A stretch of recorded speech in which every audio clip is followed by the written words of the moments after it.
ஸ்ரீ குருபியோ நமக. அனைவருக்கும் நமஸ்காரம். இன்று அக்ஷய நவமி, திரேதா யுகாதி. இந்த நாள் நினைத்ததை நிறைவேற்றி கொடுக்கும் அபூர்வமான ஆற்றல் படைத்த பொன்னான நாள். அக்ஷயம் என்றால் குறையாதது. இந்த நன்னாளில் செய்யும் பூஜை, தான தர்ம செயல்களால் மங்களம், சுபிக்ஷம் உண்டாகும். இன்று செய்யும் எந்த புண்ணிய காரியமும் நித்தியமானது. சுக்லபக்ஷம் நவமி முதல் கார்த்திகை பௌர்ணமி வரை விஷ்ணு பகவான் ஆம்லாயனும் நெல்லி மரத்தில் வாசம் செய்வதாக ஐதீகம். அதனால் இன்று நெல்லி மரத்தை வணங்கி வழிபடுவதன் மூலம் விருப்பங்கள் நிறைவேறுவதுடன் பாபங்கள் நீங்கி மோட்சம் பெற முடியும். இதை நாம் விவரமாக நேற்றைய பதிவில் பார்த்தோம். பார்க்காதவர்கள் அதை பார்த்து பயன்பெறவும். திரேதா யுகாதி என்று கொண்டாடப்படும் இந்த நன்னாளில் நாம் யுகங்களை பற்றி சிறிது அறிந்து கொண்டு ஸ்ரீ வேதாந்த தேசிகர் இயற்றிய ரகுவீர கத்தியம் எனும் ஸ்ரீ மகாவீர வைபவம் பாராயணம் செய்து பலன் பெற்றிடுவோம். யுகங்கள் 4 வகையாக உள்ளன. அவை கிருத்தயுகம், திரேதாயுகம், துவாபர யுகம், கலியுகம். கிருத்தயுகத்தில் மனிதனின் ஆயுட்காலம் 1,00,000 ஆண்டுகள் அப்படின்னு சொல்லப்படுறது. திரேதா யுகத்தில் மனிதனின் ஆயுட்காலம் 10,000 ஆண்டுகள், துவாபர யுகத்தில் 1000 ஆண்டுகள், கலியுகத்தில் அது 100 ஆண்டுகளாக உள்ளது. மேலும் கிருத்த யுகத்தில் மனிதனின் உயிர் எலும்பில் இருந்ததாகவும், திரேதா யுகத்தில் மனிதனது உயிர் நரம்பில் இருந்ததாகவும், துவாபர யுகத்தில் அவனது உயிர் இரத்தத்தில் இருந்ததாகவும், கலியுகத்தில் உயிரானது மூச்சு காற்றில் உள்ளதாகவும் புராணங்கள் கூறுகின்றன. கிருத்த யுகத்தில் ஞானம் பெற்றாலே முக்தி கிடைக்கும். திரேதா யுகத்தில் யாகம் செய்தால் முக்தி கிடைக்கும். துவாபர யுகத்தில் தான தர்மங்கள் செய்தால் முக்தியை பெறலாம். ஆனால் கலியுகத்தில் பக்தி செய்தால் மட்டுமே முக்தியை அடைய முடியும்னு கந்த புராணம் சொல்றது. அதனால் நாம் பக்தி செய்து முக்தியை பெற முயற்சிப்போம். திரேதா யுகாதி பகவான் ஸ்ரீமன் நாராயணன் மனிதர்கள் அவரவரது வாழ்க்கையில் எத்தகைய சோதனைகள், துன்பங்கள் நேரிட்டாலும் நேர்மை, சத்தியம், ஒழுக்கம் ஆகியவற்றிலிருந்து தவறக்கூடாது என்பதை மக்களுக்கு எடுத்துக்காட்டுவதற்கு தானே மானிட பிறவி எடுத்து பல கொடிய துன்பங்களுக்கிடையேயும் தர்ம நெறிமுறையை விட்டு விலகாமல் புருஷோத்தமனாக வாழ்ந்து காட்டியுள்ளார். மனைவிக்கு கற்பே உண்மையான அணிகலன் என்பதை பல துன்பங்களுக்கு இடையேயும் காட்டியருளிய சீதா தேவி, ஊர்மிளா மற்றும் உடன் பிறந்தோர் எவ்விதம் மூத்த சகோதரனை பெற்ற தந்தையாகவே கருத வேண்டும் என்ற தர்மத்தை கடைபிடித்து காட்ட வேண்டி லக்ஷ்மணன், பரதன், சத்ருக்னன் ஆகியோர் அவதரித்த திரேதாயுகம் ஆரம்பித்த தினம் இன்று. அதனால் இன்று ராமாயணம், ஸ்ரீமத் சுந்தரகாண்டம் படிப்பது குடும்பத்திற்கு நல்வாழ்வினை பெற்றுத்தரும் அப்படின்னு சொல்லப்பட்டிருக்கு. நேற்று நாம் ஏகஸ்லோகி சுந்தரகாண்டம் பார்த்தோம். இன்று ஸ்ரீ வேதாந்த தேசிகரின் ஸ்ரீ ரகுவீர கத்தியம் என்னும் ஸ்ரீ மகாவீர வைரவம் பாராயணம் செய்வோம். வேதாந்த தேசிகருடைய அபிமான ஸ்தலம் திருவஹிந்திபுரம். இங்கு இருக்கும் தேவநாத பெருமாள் கோவிலில் ஸ்ரீ ராமபிரான் சன்னதி உள்ளது. இங்குதான் ராமபிரானை தரிசித்து உள்ளம் உருகி இந்த ஸ்ரீ மகாவீர வைபவம் என்னும் ரகுவீர கத்தியத்தை தேசிகர் இயற்றினார். இது கத்தியம் பாணியில், அதாவது உரைநடை வடிவில் ராமபிரானை மிக கம்பீரமாக, வீரராக, சாதாரண வீரன் அல்ல, அவர் ஒரு மகாவீரர் என்று குறிப்பிட்டு ஸ்ரீ மகாவீர வைபவம் என்ற பெயரிட்டு வேதாந்த தேசிகர் இயற்றியுள்ளார். நாம இந்த நன்னாள்ல வேதாந்த தேசிகர் இயற்றிய ரகுவீர கத்தியம் எனும் இந்த ராமாயணத்தை பாராயணம் செய்வோம். ஸ்ரீ ரகுவீர கத்தியம் ஸ்ரீ மகாவீர வைபவம். गुरुरेव गतिर्गुरुमेव भजे, गुरुणैव सखास्मि नमो गुरवे, न गुरोः परमं शिशुरस्मि गुरोः, मतिरस्ति गुरौ मम पाहि गुरो। श्रीमान् वेङ्कटनाथार्यः कवितार्किककेसरी, वेदान्ताचार्यवर्यो मे सन्निधत्तां सदा हृति। जयत्याश्रितसन्त्रासध्वान्तविद्वंशनोदयः, प्रभावान् सीतया देव्या परमव्योमभास्करः।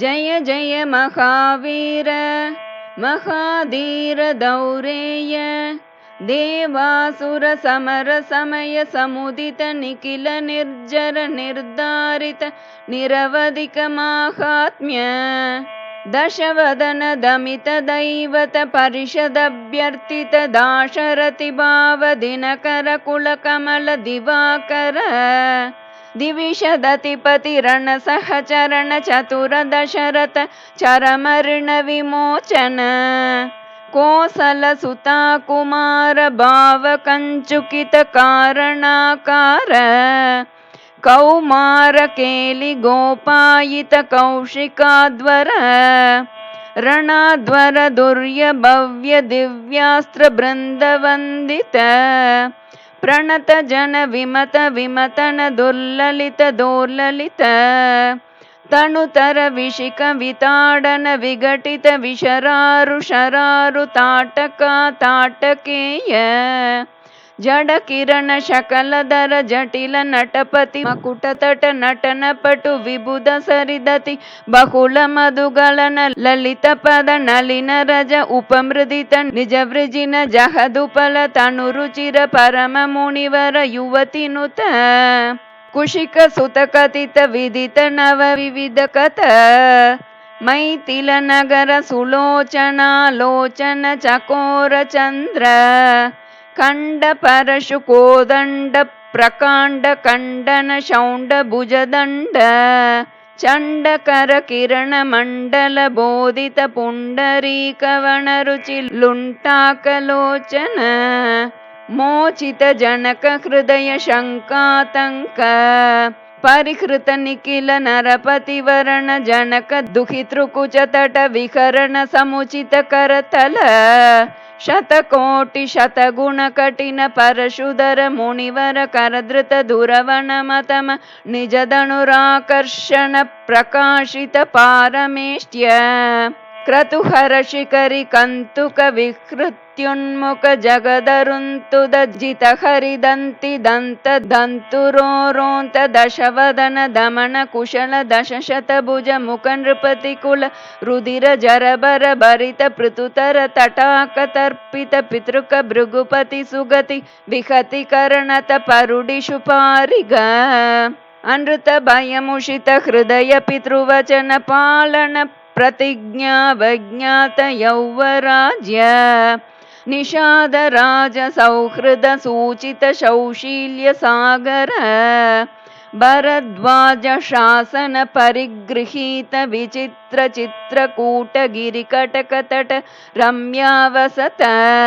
ಅನನ್ಯ ಶಾಸನೀಯ ಪ್ರಣತ ಭರತ ಮಕುಟ ತಟ ಸುಘಟಿತ ಪಾದುಕಾಗ್ರಯಾಭಿಷೇಕ ನಿವರ್ತಿತ ಸರ್ವಲೋಕ ಯೋಗಕ್ಷೇಮ ಪಿಶಿತ ರುಚಿ ವಿಹಿತ ದುರಿತ ವಳ ಮತನ ತನಯ ಬಲಿಬುಗಣುಗತಿ ಸರಬಸ ಶಯನ ತೃಣ ಶಕಲ ಪರಿಪತನ ಭಯಚಕಿತ ಸಕಲ ಸುರ ಮುನಿವರ ಬಹುಮತ ಮಹಾಸ್ತ್ರ ಸಾಮರ್ಥ್ಯ ದ್ರುಹಿನ ಹರವಳ ಮತನ ದುರಾಲಕ್ಷ್ಯ ಶರಲಕ್ಷ್ಯ ದಂಡಕ ತಪೋವನ ಜಂಗಮ ಪಾರಿಜಾತ ವಿರಾದ ಹರಿನ ಶಾರ್ದೂಲ ವಿಲುಲಿತ ಬಹುಫಲ ಮಕ ಕಲಮ ರಜನಿ ಚರ ಮೃಗ ಮೃಗಯಾರಂಭ ಸಂಭೃತ ಚೀರಭೃತನುರೋಧ ತ್ರಿಶಿರ ಶಿರಸ್ತ್ರಿತಯತಿ ಮಿರ ನಿರಾಸ ವಾಸರ ಕರ ದೂಷಣ ಜಲನಿಧಿ ಶೋಷಣ ತೋಷಿತ ಋಷಿಗಣ ಘೋಷಿತ ವಿಜಯ ಘೋಷಣ ಕರತರ ಕರತರು ಖಂಡನ ಚಂಡ ಪವನ ದ್ವಿಸಪ್ತ ರಕ್ಷ ಸಹಸ್ರ ನಲವಣ ವಿಲೋಲನ ಮಹಾಕಲಬ ಅಸಹಾಯ ಶೂರ ಅಣಪಾಯ ಸಾಹಸ ಮಹಿತ ಮಹಾಮೃತ ದರ್ಶನ ಮುದಿತ ಮೈಥಿಲಿ ದೃಢತರ ಪರಿರಂಭಣ ವಿಭವ ವಿರೋಪಿತ ವಿಕಟ ವೀರವ್ರಣ ಮಾರೀಚ ಮಾಯಾ ಮೃಗ ಚರ್ಮ ಪರಿಕರ್ಮಿತ ನಿರ್ಭರ ದರ್ಭಾಸ್ತರಣ ವಿಕ್ರಮ ಯಶೋಲಾಭ ವಿಕ್ರೀತ ಜೀವಿತ ಗೃದ್ರ ರಾಜ ದೇಹದಿ ದಕ್ಷಾಲಕ್ಷಿತ ಭಕ್ತ ಜನ ದಾಕ್ಷಿಣ್ಯ ಕಲ್ಪಿತ ವಿಬುಧ ಭಾವ ಕಬಂಧಾಭಿನಂದಿತ ಅವಂದ್ಯ ಮಹಿಮ ಮುನಿಜನ ಭಜನ ಮುಷಿತ ಹೃದಯ ಕಲುಷ ಶಬರಿ ಮೋಕ್ಷ ಸಾಕ್ಷಿಭೂತ ಪ್ರಭಂಜನ ತಣಯ ಭಾವುಕ ಭಾಷಿತ ರಂಜಿತ ಹೃದಯ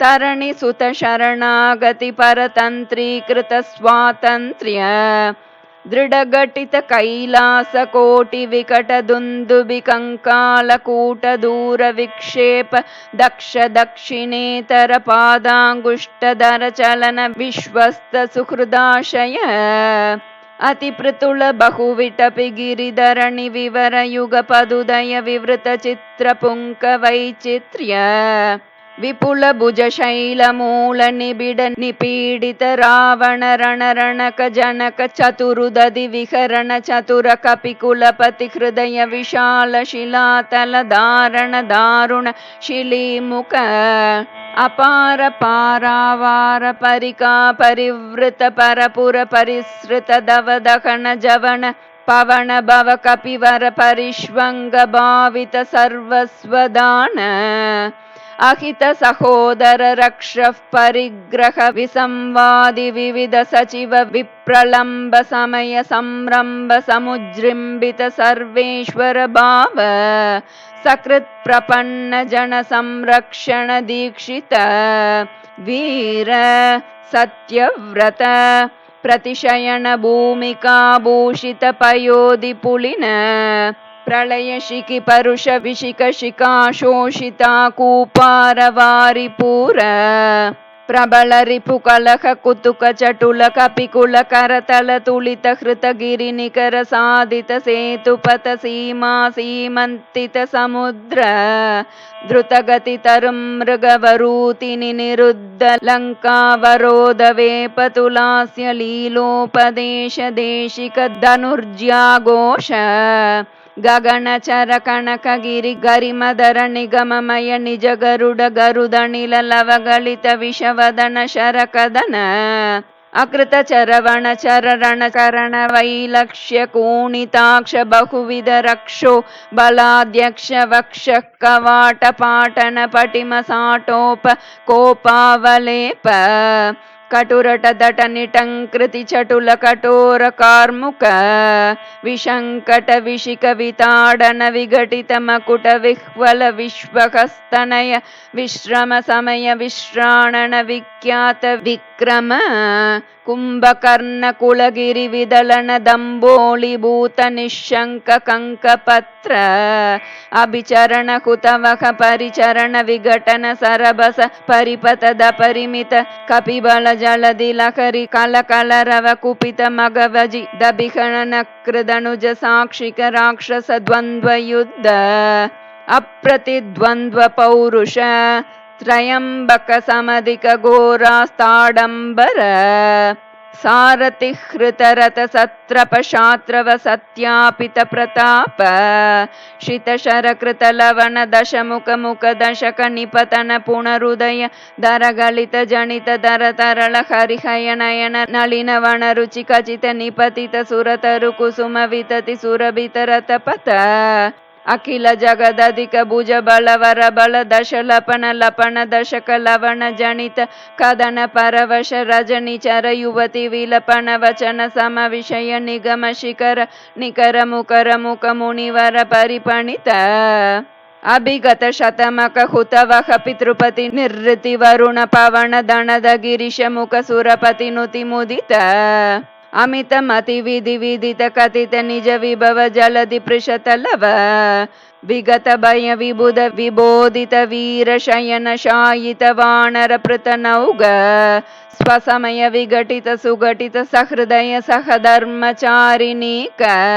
विभीषण वशंवदीकृत लंकैश्वर्य निष्पन्न कृत्य कपुष्पित रिपुपक्ष पुष्पक रभस गति गोष्पदीकृत गगनार्णव प्रतिज्ञार्णवतरण कृत क्षण भरत मनोरथ संहित सिंहासनाधिरूढ़ स्वामिन् राघव सिंह हाटक गिरि कटक लहड़ पाद पीठ निकट तट परिलुटित निखिल नृपति किरीट कोटि विविध मणिगण किरण निकर नीराजित चरण राजीव दिव्य भौमा योध्यादि दैवत पितृवद कुपित परशुधर मुनि विहित नृप हनन कदन पूर्व काल प्रभव शतगुण प्रतिष्ठापित धार्मिक राजवंश शुभ चरित रत भरत कर्वित गर्व गंधर्व यूत गीत विजय गाथा शत शासित मतुसुत शत्रुघ्न सेवित कुशलव परिगृहीत कुलगाता विशेष विधिवश परिणमदमर पणिति कविवर रचित निज चरित निबंधन निशमन निर्वृत सर्वजन सम्मानित पुनरुपस्थापित विमानवर विश्राणप प्रीणित वैश्रवण विश्रावित यश प्रपंच पंचतापन्न मुनिकुमार संजीवनामृत त्रेतायुग प्रवर्तित कार्तयुग वृत्तांत अविकल बहु सुवर्ण हयमक सहस्र निर्वहन निर्वर्तित निज वर्णाश्रम धर्म सर्वकर्म समाराध्य सनातन धर्म साकेत जनपद जनिधनिक जंगम तदि जर जंतु जात दिव्य गति दान दर्शित नित्य निस्सीम वैभव भवतपन तापित भक्त जन भद्रा राम श्री राम भद्र नमस्ते नमस्ते पुनस्ते नमः श्री राम भद्र नमस्ते नमस्ते पुनस्ते नमः नमस्ते नमस्ते पुनस्ते नमः चतुर्मुखेश्वर मुखैः पुत्र पौत्रादिशालिने नमः सीता समेताय रामाय गृहमेदिने कविकतक सिंह कथितं कठोर सुकुमार गुम्ब गंभीरं भवभय भेषजमेतत् पठत महावीर वैभवं सुधियः कवितार्किक सिंहाय कल्याण गुणशालिने श्रीमते वेंकटेशाय वेदांत गुरवे नमः इति श्री रघुवीर गद्यं संपूर्णं श्री सद्गुरु चरणारविन्दार्पणमस्तु.